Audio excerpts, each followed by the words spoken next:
The Philippine Ballet Theater is set to stage an original Filipino full-length ballet called Maria Makiling on July 5 and 6. PBT reimagines the Filipino folklore of the legendary guardian of Mount Makiling in a bid to promote Philippine heritage and the art of ballet. They join us live in the studio this morning. Welcome to the show, Artistic Director, Choreographer Ron Jaynario. I hope I got your last name right. Composer Paulo Zarate and Ballet Artist Gabbie Jaynario, who stars as Maria. It's a beautiful day, guys. Welcome to the show. Thank you. Good morning. Thank Thank you for having us. So Maria Makiling being captured in a ballet, Filipino folklore being captured in a ballet. And I believe this is not your first creative collaboration, Ron and Paulo, right? So can you tell us more about this new production and how is the collaboration different this time? Ayan, siguro. Ron, yes. Yeah, part of Philippine Ballet Theater's mission and vision is to create and produce full-length Filipino ballets. No? So, original ballets. And Maria Makiling is just one of those, ang tawag dyan, magandang, what do you call it? Mga endeavors to do so. No, well-known. Well-known, That's Well-known, the right yes, term. yes. Well-known, parang epics from the thousands of epics of Filipino culture. Yes. So, minarapat ng Philippine Ballet Theater na, let's do this now. And part of that is, I'm also from the Philippine High School of the Arts, which is actually located on top of that mountain. Yeah. So, I have heard a lot of things about Maria Makiling and all, So, yeah, and kami ni Pao, this is our third collaboration. Oh, okay. So there's Ibalon, Yeah, Ibalon was the first Sari one. Manok, and this one is Maria Makiling. So, Di pa kami nagsasawa. Oh, apparently, we're at that level. But you talk about yung collaboration yung dalawa, and it is all original. The music composition Yeah. plays a big part of it, a big part of the entire storytelling and world building. And Yeah. how do you make it different from one epic to the other? So don't worry, everyone is okay in the background kung narinig niyo po yun. But when we take a look at the world building that you have here, especially for Maria Makiling, what makes this different from your previous collaborations? Yeah, I think this time we integrated some it's a Phil-Hispanic time kasing period niya. So we integrated more of a guitar-driven melodies, harmonies, and medyo tricky rin kasi that's at the same time because we have to ingest some fantasy into it because it's Yes. it's a Folklore. Mythical. mythical yeah, folklore. So yes. may mga diwata, may mga nymphs, and Yeah. So in that sense, I have to make it sound magical and mysterious. No, I like that because syempre it sounds magical, it has to feel that way, but then dancing to it, Gabi, do you feel that? Do you feel magical, mystical once you finally get into yung role ninyo and of course working through this entire project? Yeah, Yes. especially siya si Maria. Oo nga eh. Yeah. Yeah, it definitely does feel magical a lot of the time, especially given, well, number one, the choreography and of course the music as well. Especially when I hear the music, it's very, kumbaga nakakadala kasi siya. Okay. Yeah, and so I'm able to move with the choreography and feel very, magical when I'm doing it. Yeah. So this is a father-daughter duo, you know? Yeah. So the director is her dad. So what's it like working with your dad? Is this the first time that you did a performance and your dad was the director? Oh, well, so I've been with PBT for maybe 2 years and a half, around that time, yeah. So it's not the first time. For our previous productions, Ibalon and Sari Manok, I've been a part of that as well. Okay. So, well, it's definitely a unique experience, but we always have to create this separation between the professional setting and, of course, him being my father setting. Yeah. So it's really different. When we get to the studio, I have to set my mind that, I'm a dancer, just like everybody else. I am not his daughter when I get to the studio, so that I can, of course, concentrate and also, work in a professional way. So may mga instances ba na pinapagalitan ka Ay, sa oo, rehearsal? madalas. Oo, tapos, pagkatapos doon, tara, kain tayo. May mga ganun ba? Like, as yung ship cross Pwede din sa bahay, paano No, I'm never a father during work time. Yeah. So I am the choreographer, the artistic director of the company. And, Yeah. I treat everyone else, all of them, like the same. Okay. So Okay. she doesn't call me Papa or Dad. And I don't Okay. call her like my daughter. No. She's one So of the she calls dancers. you direct? Teacher nga tawag. Teacher. Okay, teacher. Everybody calls me Akala ko Teach. first name basis Oo na. nga, No, I've noticed when I watch them, parang, pinapagalitan talaga. No, God. Parang, oh my God. Oh, Tumataas yung standard, Yeah. I get you. There's always this, tumataas yung bosses and all. Kasi, mga bata sila eh. You have to instill discipline still, no? Parang, hindi pwede. But kung anong gusto mong gawin, hindi pwede. So, Anak niya lahat. anak nila lahat. sila. Oh. So father-daughter, and of course the collaboration between Ron and Paulo, when you create your music for Maria Makiling, and then of course choreography by Ron, anong mas nai-influence, yung music mo with the choreography or choreography influenced by the music that you produce? May storytelling siyang inaano muna sa akin. Tapos like, how we do it is, may time kasi minsan gumagawa na siya ng choreography, biglang, wait, wala pa yung music. wait. Tapos gagawin ko na and everything. Pero yun, he would tell me like, siguro pegs and how to make it sound. Like, the instruments siguro involved with it. Tapos siguro, mas ganito yung dating.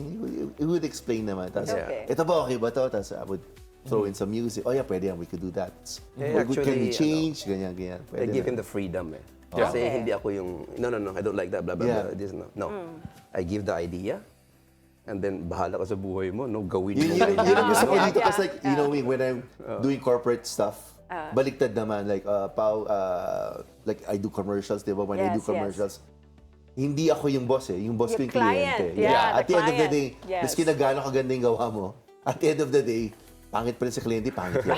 Yeah. So in this sense, parang may freedom ako. It's a breath of fresh air when I do work with Philippine Ballet Theater because walang inhibitions na parang, I could do this.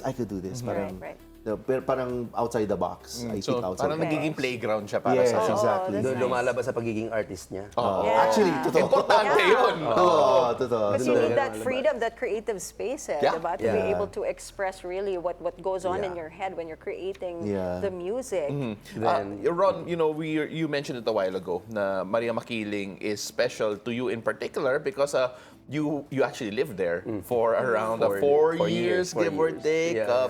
being amongst the best of the best in terms of young talent in the country. Exactly. For high school. Yeah. For those who do not know, in Mount Makiling in particular, there's a high school there that caters specifically to the arts, and it's around 100 students per batch, I think, and then it's hard to get in. No, it's like Sorry. from first year to fourth year. Yeah, first year to already. fourth year. 100, Grabe. 120. So you spent 4 years there, and you decide to make a production about Mount Makiling. Just how special is that mountain to you? Some people would, siguro some people would be like, ayoko na dun muna. But you went the other way and saying, let's celebrate it. Yeah, there's something about that mountain. Yeah. We Actually, came we went there. Literally yesterday. yung paakyat pa lang kami ng bundok. Tatayo balahibo mo eh. Really? That's the very first thing na na-remember ko, no? First year high school ako. Then, paakyat kami ng bundok. Na, yung dating niya kakaiba eh. Yeah. There's something mysterious. So parang sabi ko, oh my God, 4 years ako magsistay dito. No, so para sa akin, I have heard a lot of stories about that mountain, about the white lady that's, nakikita ng mga tao. And there's this thing daw na sinasabi ng mga matatanda na may makikita kang parang puting kortina, puting cloth sa ibabaw ng mountain. And then from there, malalaman nila na uulan ba or hindi. Something like that. That's one thing na in-incorporate ko rin sa ballet. Okay, okay. So I made use of that white parang tela na lalabas from Maria Makiling with the projections and also hopefully magandang kalalabasan noon. And ang sinasabi lang naman ni Maria Makiling I give you love, you give me back love. So that's it. Parang lang, bantayan nyo yung bundok, ingatan nyo, mahalin nyo. So ganun lang yung sinasabi ng Maria Makiling. You know, some people nga from that area would say na may mga sightings pa sila of Wait. Maria We Makiling. have someone right beside us who can tell us that. So, nakakita ka ba? Sightings ni Maria In your Makiling. 4 years? I don't Oh, know. really? Oh, my God. That's another episode altogether. Kaya pala. Sinipek natin sa Halloween. Seriously? Oh my goodness. That's during our parang baccalaureate mass. You know, yung 4th year na kami, and then the next day mag-baccalaureate mass kami, and then mag-graduate na kami, no? So we collected all our, kasi madalas ang brownout doon. You know, lahat ng kandila namin. And, Oh my you know, gosh, lahat ng really? mga classmates ko, OMG. pati yun. Nilagay namin sa labas ng aming bahay, no? Yung Okay. cottage namin, then we, nilight namin sila lahat. And then, siguro ayaw ni Aling Maria na yung ginagawa namin. Watch any movie. You put Yeah. candles out in the mountain at night, malamang mangyayari yun. It causes fire. It causes fire. Yeah, that's the reason why. That's You why gotta she protect the came mountain. out. You have to. She have to protect the mountain. Miss So Maria, you- do you feel the same way? Do we feel that we need to protect the mountain after your performance? Do you now feel more like the mountain? Oh wow. Yeah. Yeah, definitely. Well, at the end, she will. But what are your preparations, you know, for this role, portraying Maria? Did you do research about that mythical figure? Yeah, how deep did you go down the Yes. rabbit hole? Yes, definitely. There's a lot of research that comes with preparing for a production like this. Because also there's a lot of versions that Right. of the folktale that you see online. So yeah, it's a matter of research, and then of course with this collaboration, communicating with the director. His vision for the story and the ballet, and also collaborating with your co-dancers, Yeah.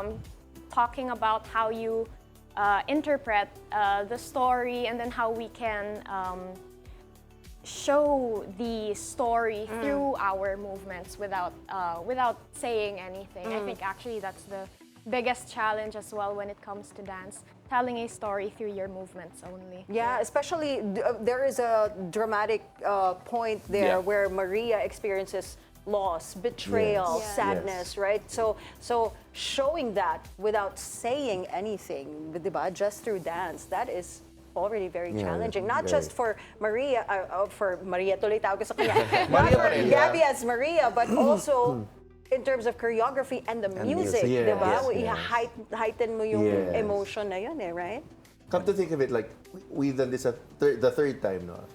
The first pa lang namin, parang, how do we tell the story na just hearing the music itself, you would know kagad the feeling of how should you really feel in that situation. So, I got used to doing this, and this time, doing it the third time, parang mas easy na to connect the music with the movement. Because I could see, they're going to interpret it siguro this way. So yun, we developed something na parang yung collaboration namin. In that way, parang, alam ko na siguro gagawin na like this. Yeah. So may inkling na ako how it would turn out. Yeah, may konting telepathy na Yes, because you've worked in that together sense, for so long. Because like, hirap eh, like, the first one was really parang, we were like, Nangangapa rin. yeah, nangangapa pa kami. Because like, the first one was really big because Ibalon's more thematic, Yeah. mas anthemic, that's really big. So it's more of a superhero-ish attack on the ballet. Tapos the second one was more, mythical pa rin, pero more concentration on the dances and what you call this, folk dances also for the South.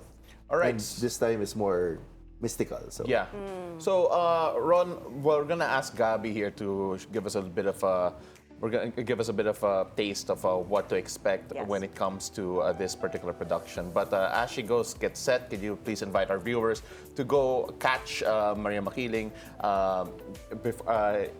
coming up this July 5 to 6? Siya yung magsasalita. Oh, syempre. Okay.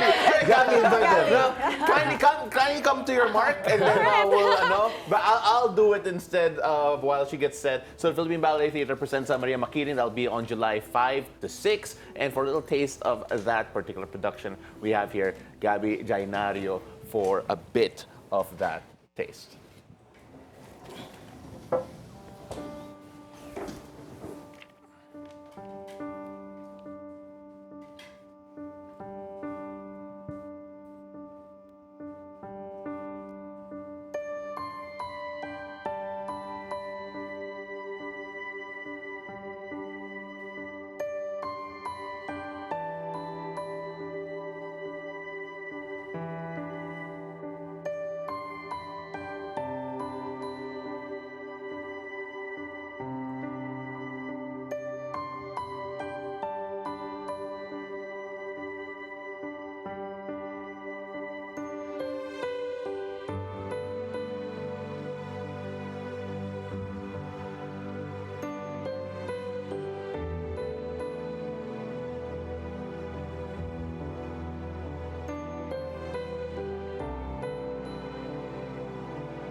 If your day wasn't beautiful before this, I can guarantee it is right now. Gabbie Jaynario, maraming salamat. Really appreciate that. It was such a beautiful performance.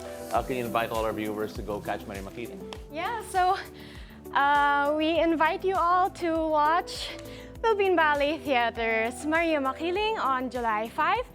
That's 3 and 7:30 p.m. and July 6 on 3 p.m. at the Samsung Performing Arts Theater, Circuit Makati. May tuwid ba tayo? May tuwid ba tayo? Kasi maraming effort ni Gabbie. But that was amazing. Thank you so much for that beautiful performance. And thank you, Ron Jaynario, Paulo Zarate, and Gabbie Jaynario from the Philippine Ballet Theater. Thanks for joining us, guys. Thank you. Thank